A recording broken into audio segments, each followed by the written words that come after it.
Welcome to healthy life and healthy thoughts with me Sadhana. నన్ను support చేస్తున్న వారందరికీ thank you so much అండి. నా వీడియోస్ కనుక నచ్చినట్టయితే తప్పకుండా లైక్ చేసి మీ ఫ్రెండ్స్ అండ్ ఫ్యామిలీకి షేర్ చేస్తారని ఆశిస్తున్నాను. ప్రోటీన్ అధికంగా ఉండే సోయా చంక్స్తో చాలా క్విక్గా సింపుల్గా అయిపోయే ఒక మంచి టేస్టీ సాలెడ్ రెసిపీని చూద్దాం. సాలెడ్ ప్రిపేర్ చేయడం కోసం ముందుగా నేను 1 కప్ సోయా చంక్స్ తీసుకుంటున్నానండి. వీటిని మీల్ మేకర్ అని కూడా అంటుంటారు. మసాలా కోసం 1 స్పూన్ కారం, 1/2 స్పూన్ పసుపు, 1 స్పూన్ చాట్ మసాలా, 1.5 స్పూన్ ఉప్పు, 1 స్పూన్ మిరియాల పొడి, 1 స్పూన్ గరం మసాలా. వెజిటేబుల్స్లో నేను 1 క్యారెట్, 2 టమాటా, 1 ఆనియన్ తీసుకుంటున్నాను.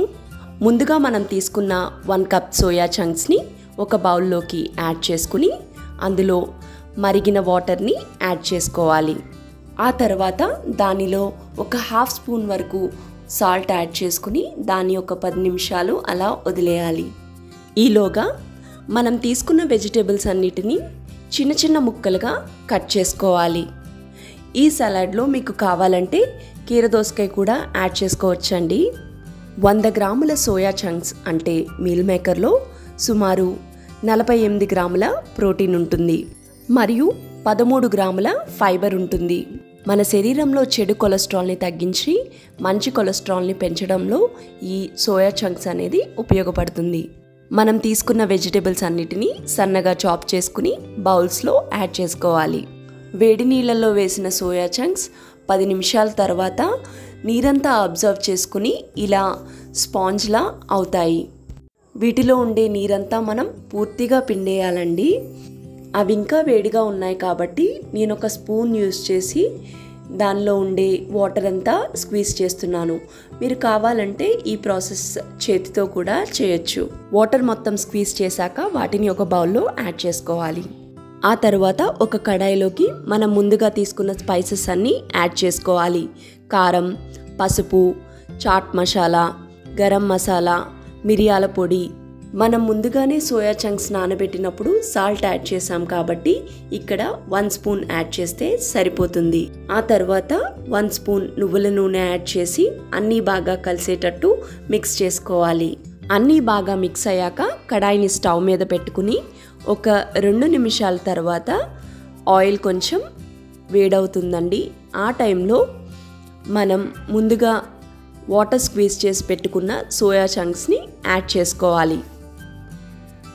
వీటిని సుమారు ఒక 5 నిమిషాలు స్లో ఫ్లేమ్లో ఫ్రై చేసుకుంటే మసాలా అంతా బాగా పడుతుంది. ముఖ్యంగా ఈ సోయా చంక్స్ స్త్రీలలో వచ్చే హార్మోనల్ ఇంబ్యాలెన్స్ని తగ్గించడానికి, గట్ హెల్త్ని ఇంప్రూవ్ చేయడానికి ఉపయోగపడతాయి. ఒక 5 నుంచి 7 నిమిషాలు ఫ్రై చేసిన తర్వాత వాటిని ఒక బౌల్లోకి తీసుకోవాలి. వాటిలోకి మనం ముందుగా కట్ చేసి ఉంచుకున్న ఉల్లిపాయ ముక్కలు, క్యారెట్, టమాటా యాడ్ చేసుకుని అన్నీ బాగా కలిసేటట్టు మిక్స్ చేసుకోవాలి. ఇక్కడ మీకు సాలెడ్ కొంచెం స్పైసీగా కావాలి అనిపిస్తే చిన్న చిన్న ముక్కలుగా కట్ చేసిన పచ్చిమిర్చిని కూడా యాడ్ చేసుకోవచ్చు. ఆఖరిలో కొంచెం నిమ్మరసం, కొత్తిమీర యాడ్ చేసుకుని ఫైనల్గా అన్నీ కలిసేటట్టు ఒకసారి మిక్స్ చేసుకుంటే మన healthy and tasty soya chunk salad ready అయిపోయినట్టే. ఈ క్విక్ అండ్ ఈజీ రెసిపీని తప్పకుండా ట్రై చేస్తారని ఆశిస్తున్నాను. మీ అందరూ ఫిజికల్గా, ఫైనాన్షియల్గా, స్పిరిచువల్గా మరియు ఎమోషనల్గా హెల్దీగా ఉండాలని మనస్ఫూర్తిగా కోరుకుంటూ ఇట్లు మీ సాధన. Thank you.